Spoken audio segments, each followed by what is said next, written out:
नमस्कार, मी सौरभ पाटील. लाईव्ह मराठीच्या बातमीपत्रात आपल्या सर्वांचं स्वागत. पाहूयाच्या दिवसभरातल्या ठळक घडामोडी.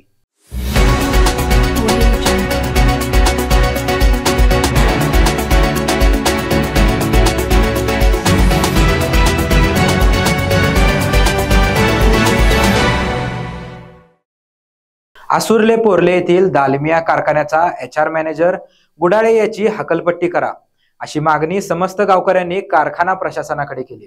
प्रजासत्ताक दिनी गुडाळे याने गावकरी आणि गावच्या नेत्यांना शंड असं संबोधलं होतं. तसेच लाजा वाटल्या पाहिजेत, कारखान्याच्या जीवावर जगताय अशी आरेरावीची भाषा देखील केली होती. त्याचबरोबर कारखाना बंद पाडण्याची धमकीही गावकऱ्यांना दिली होती. असल्या मुजोर अधिकाऱ्याला कारखान्याने अजिबात थारा देऊ नये, त्याची तत्काळ हकलपट्टी करावी यासाठी ग्रामस्थांनी आज दालमिया कारखाना प्रशासनाकडे निवेदन देऊन मागणी केली. दरम्यान लाईव्ह मराठीने नुकताच तो वादग्रस्त व्हिडिओ प्रसिद्ध केला होता. याच पार्श्वभूमीवर लाईव्ह मराठीकडे समाजातील विविध वर्गातून गुडाळे याच्याविषयी तीव्र नाराजी व्यक्त झाली होती. 26 जानेवारी दिवशी आपले कारखान्याचे HR सुहास गुडाळे साहेब यांनी जे वक्तव्य केले गावातील पुढाऱ्यांना आणि कामगारांना आणि लोकांना सगळ्या शंड म्हणलेले आहेत, अतिशय निंदनीय गोष्ट आहे. एवढ्या मोठ्या रिस्पॉन्सिबल व्यक्तीनं असं बोलणं आणि HR ह्युमन रिसोर्स याचा अर्थ आहे लोकांना मिळून एकजूट असत्या किंवा एक मॅनेजमेंट कारखाना आणि कामगार यांचा एक दुवा असतोय. याच्याचं मिनिंग तसा होतोय. तो बाजूला ठेवून तुम्हाला लाजा आहेत का नाहीत, शंड आहात तुम्ही उठून बसा मीडियाच्या समोर, म्हणजे कामगारांना समोर करून ही पोळी भाजून घेतात. हे अतिशय चुकीचं आहे. याबद्दल आम्ही त्यांना निवेदन दिलंय. कृषी क्षेत्रात डिजिटल सेवांचा वापर करून शेतकऱ्यांना जलद गतीनं सेवा देण्यासाठी आता युनिक आयडीचा उपयोग होणार आहे. यात शेतकऱ्यांच्या नावावर शेतजमीन असेल तर त्यांना शेतकरी ओळख क्रमांक दिला जाणार आहे. त्यामुळे शेतकऱ्यांना सेवा सुविधा तसेच शासकीय लाभ पारदर्शकपणे मिळू शकतील. यासाठी ॲग्रीस्टॅक नावाचं डिजिटल प्लॅटफॉर्म तयार करण्यात आलंय. याची नोंद आता प्रत्येक महा-ई-सेवा केंद्रात सुरू आहे. ॲग्रीस्टॅक उपक्रमाची गाव स्तरावर मोहीम राबवून सर्व शेतकऱ्यांचे ओळख क्रमांक तयार होण्यासाठी हा उपक्रम प्राधान्यानं हाती घ्यावा असा निर्देश जिल्हाधिकारी अमोल येडगे यांनी ऑनलाईन झालेल्या बैठकीत दिले. कोल्हापूर जिल्हा परिषदेसमोर एका युवकाने आमरण उपोषण सुरू केलंय. अशोक कांबळे असे याचे नाव असून तो बोलोली ग्रामपंचायतीमध्ये शिपाई पदावर कार्यरत आहे. मात्र अशोकला बोलोलीच्या लोकनियुक्त सरपंच पौर्णिमा कांबळे यांचे सासरे श्रीपती कांबळे आणि ग्रामपंचायतीच्या सर्व सदस्यांनी 19 जून 2024 पासून बेकायदेशीररित्या कामावरून कमी केलंय. याबाबत मी गटविकास अधिकारी आणि जिल्हाधिकारी तसेच कामगार आयुक्तांना यापूर्वी पत्रव्यवहार केला आहे, तरीही मला यांच्याकडून न्याय मिळत नाही. माझी कौटुंबिक परिस्थिती हालाकीची असल्याने मला कुटुंबाचा उदरनिर्वाह करणे जिकरीचे बनले आहे. मी मागासवर्गीय असल्याने काही अंशी मला न्याय देण्यास जाणीवपूर्वक विलंब केला जात असल्याचं अशोक कांबळे यांनी सांगितलं. तर आवश्यक ते पुरावे मी संबंधिताकडे सादर केला असल्याचं देखील अशोक कांबळे म्हणाले. मी उपोषणचं लेटर वगैरे सगळं दिलं.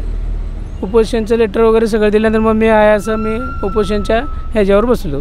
जिल्हा परिषदमध्ये निवेदन दिलं नाही, तिथनं काय उत्तर आलं, काय म्हणाले? निवेदन वगैरे सगळं प्रशासकांनी त्यांनी काल येऊन गेलीत की त्यांनी सांगितले की तुमच्या प्रश्नावर परत एकदा सुनावून लावतो. परत म्हणजे 7 महिने माझं वाया घालवलं. मी यांच्याकडे परत अपील दाखल केली असती, पण मला अपील न दाखल होता डायरेक्ट यांनी माझ्या कुठल्या प्रकारे विचार न करता डायरेक्ट यांनी निकालसुद्धा दिलेला नाही. आणि मला त्याला काल सांगितलं की परत तुमची सुनावणी लावतो आणि सुनावणी झाल्यानंतर तुझा निर्णय घेतो आणि ह्या 3 जे मागण्या आहेत त्या मागण्या आम्ही सुनावणी झाल्यानंतर आम्ही तुझा निर्णय देऊ. मग मला सांगा, जर सुनावणी एवढा वेळ जर लागत असतील तर आम्ही जगायचं कसं? माझा उदरनिर्वाह चालणार कसा? माझे कुटुंबाचे फक्त वर्चस्व माझ्या नोकरीवरच आहे आणि ते जर जायचं असेल तर 7 महिने जर एवढा वेळ लागत असेल तर मग आम्ही दाद मागायची कुणाकडे? दिल्लीत नुकताच पहिला महिला वर्ल्ड कप खो खो स्पर्धा झाल्या. या स्पर्धेत भारतीय संघात कागल तालुक्यातील करंजीवणे गावची कन्या वैष्णवी पवार हिचा समावेश होता. भारतासह जगातील 24 देश सहभागी झालेल्या स्पर्धेत हा वर्ल्ड कप भारतीय संघाने जिंकला. या जागतिक पातळीवरील यशाबद्दल वैष्णवी पवार हिचं वैद्यकीय शिक्षण मंत्री हसन मुश्रीफ यांनी दूरध्वनीद्वारे अभिनंदन केलं. दूरध्वनीवरून वैष्णवीशी बोलताना मंत्री मुश्रीफ म्हणाले, वैष्णवी, तुझा या यशाचा आम्हा समस्त कोल्हापूर जिल्ह्यासह भारतवासियांना सार्थ अभिमान आहे. खेळाडू म्हणून तुझ्या पाठीशी खंबीरपणे आम्ही सर्वजण उभे आहोत. अजूनही यशाचा फार मोठा पल्ला तुला गाठायचा आहे. वैष्णवी कोल्हापुरात येताच तिचा जाहीर सत्कार करणार असल्याचेही यावेळी सांगितले. वैष्णवीचे भारताच्या संघात एकूण 12 महिला खेळाडूंचा समावेश होता. यामधील महाराष्ट्रातील चौघींपैकी वैष्णवी कोल्हापूर जिल्ह्यातून एकमेव आहे. पन्हाळा तालुक्यातील मल्हारपेठ इथं लोकवस्तीत रानगावा घुसल्यानं एकच खळबळ उडाले.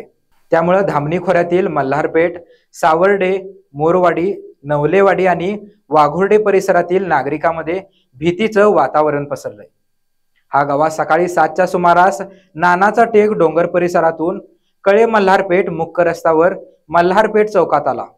इथून नागरिकांनी गव्याला लोकवस्तीतून कुंभी नदीकडे हुसकावलं. मल्हारपेठेत गव्याचं दर्शन झाल्याचा व्हिडिओ व्हायरल झाल्यानं वन विभागाचे अधिकारी आणि कर्मचारी घटनास्थळी दाखल झाले. वन विभागानं या गव्याला डोंगराळ परिसरात हुसकावून लावलंय. निपाणी तालुक्यातल्या नागनूर या छोट्याशा खेड्या गावात जन्मलेल्या सुरजित कांबळेनं जिद्द, चिकाटी आणि कष्टाच्या जोरावर गगन भरारी मारली. याची ही उत्तुंग अशी आकाशाला गवसणी घालणारी गरुड भरारी तरुणांसमोर एक आदर्श ठरले. सुरजितने आपल्या गरीब परिस्थितीमुळे मुंबई गाठलं आणि हॉटेलमध्ये कामाला सुरुवात केली. त्यानंतर हॉटेल मॅनेजमेंटचा कोर्स पूर्ण करत कोल्हापूर, गोवा, मुंबई आणि कोलकाता इथं त्यानं कामही केलं. पण हे काम करत असताना त्याचं वैमानिक होण्याचं स्वप्न त्याला स्वस्थ बसू देईना. त्यामुळे त्यानं वैमानिक परीक्षेचा अभ्यास सुरू केला आणि परीक्षाही दिली. पहिल्या परीक्षेत सुरजित नापास झाला, परंतु न डगमगता तयारी करत 2024 साली दिलेल्या परीक्षेत तो पास झाला. प्रशिक्षण घेत असताना त्याला विविध अडचणींचा सामना देखील करावा लागला. मात्र त्यानं या अडचणींना धैर्याने सामोरे जात खडतर प्रशिक्षण पूर्ण केलं आणि सुरजितने आपल्या यशाला गवसणी घातली. येत्या काही दिवसात तो वैमानिक म्हणून रुजू होणार आहे. याचाच आढावा घेत लाईव्ह मराठीने सुरजितच्या कुटुंबियांशी संवाद साधला. माझा मुलगा पायलट बनल्यामुळे मला इतका आनंद आणि इतकं खुशी होत आहे, मी शब्दात असं व्यक्त करू शकत नाही. त्यामुळं मला एकदम असं खुशीचं असं हेच नाही आहे. त्यानं जेवढं कष्ट केलं त्या कष्टाचं सार्थक केलं त्यानं. त्याच्या वडिलांचं नाव, त्याचं नाव, असं आमच्या घराण्याचं नाव एक रोशन करून असं ठेवलेलं आहे. त्यामुळं मला माझ्या मुलग्याचा पूर्ण अभिमान आहे माझ्या मुलग्यावर. त्याचे प्राथमिक शिक्षण मराठी माध्यमातून झाले. सरकारी मराठी माध्यमातून नांगनूरमधून झाले. त्याचे माध्यमिक शिक्षण श्री जी.एम. संगपाळ हायस्कूल श्रीपेवाडीमधून झाले. त्यानंतर त्याचे 11वी-12वीचे शिक्षण के.एल.ई. कॉलेज निप्पाणीमधून झाले. त्याचे पुढील ग्रॅज्युएशनचे शिक्षण फर्स्ट ग्रेड गव्हर्नमेंट कॉलेज चिक्कोडीमधून झाले.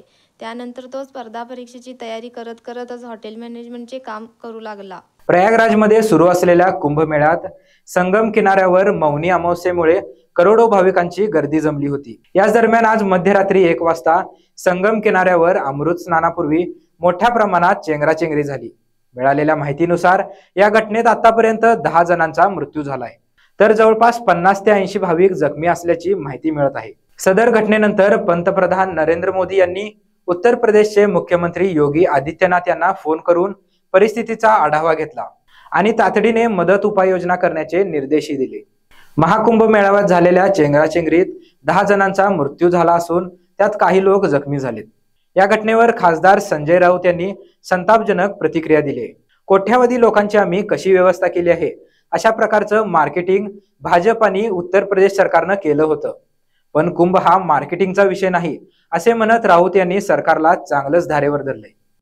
हे जे श्रद्धाळू आहेत, लाखो श्रद्धाळू आहेत, त्यांची व्यवस्था, त्यांची सुरक्षा याकडे लक्ष देणं गरजेचं आहे. आज 10 पेक्षा जास्त श्रद्धाळूंचे प्राण गेले आणि त्यानंतर तातडीच्या बैठका सुरू झाल्या. प्रधानमंत्री लक्ष ठेवून आहेत म्हणजे काय आहेत, गृहमंत्री लक्ष ठेवून आहेत म्हणजे काय आहेत, ज्यांनी प्राण गमावले ते येणार आहेत का, जे रस्त्यावर झोपले आहेत. आपण पाहिलं असेल की व्यवस्था केली आहे, लोक रस्त्यावर झोपतायत. अनेक महिला मी पाहिलं की खुल्या सडकेवर, फुटपाथवर, रस्त्यावर झोपून कुंभ स्नानाला गेलेले आहेत. मग कोणती व्यवस्था आपण केली?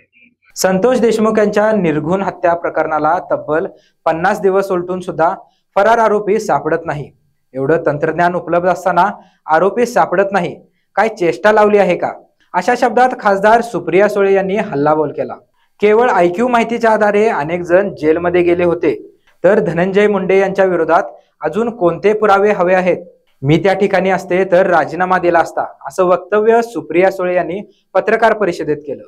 माझ्यामुळे रोज पक्षाची हेडलाईन होत असेल ना, तर नैतिकतेने मी पहिल्याच दिवशी पक्षाला सांगितलं असतं, हा माझा राजीनामा, मी पक्ष वाढवायला इथे आलेली आहे, पक्षाला अडचणीत आणण्यासाठी नाही. माझ्यामुळे जर रोज हेडलाईन होत असेल तर मी एक पाऊल मागे घेते, माझी इन्क्वायरी घ्या, आणि जर दूध का दूध पाणी का पाणी हे मी केलं असतं.